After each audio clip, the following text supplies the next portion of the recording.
என் குரல் ரேடியோல கேக்குமா? ஐயோ இப்பயும் உலகம் பூரா கேட்டுக்கிட்டா இருக்கு. என் கை காலெல்லாம் உதறது சார். ஐயோ பேசிட்டு மேல உதறக்கூடாதுமா, ஒரு இடத்துல உட்காருங்க அப்பதான் பேச முடியும். சார் நீங்க ரொம்ப காமெடியா பேசுறீங்க. அப்படியா? தேங்க்யூமா. உங்க ப்ரோக்ராம்னா எனக்கு ரொம்ப பிடிக்கும். பிடிக்குமா? அப்புறம் உங்க ஹஸ்பண்ட் என்ன ஒர்க் பண்றாரு மேடம்? பேங்க்ல கேஷியரா இருக்காரு சார். அப்பாடா ரொம்ப சௌரியமா போச்சு. உங்க மாமனார் மாமியார்லாம்?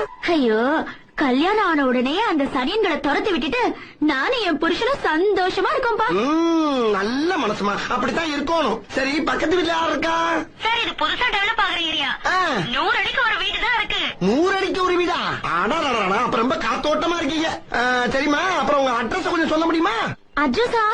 எதுக்கு? அதுமா, ஐயோ நாங்க கேக்குற கேள்விக்கு யாராவது பதில் சொல்றாங்களோ அவங்களுக்கு பூரா தங்க காசு கொடுக்கறது வழக்கம். தங்க காசு கொடுக்க போறீங்களா?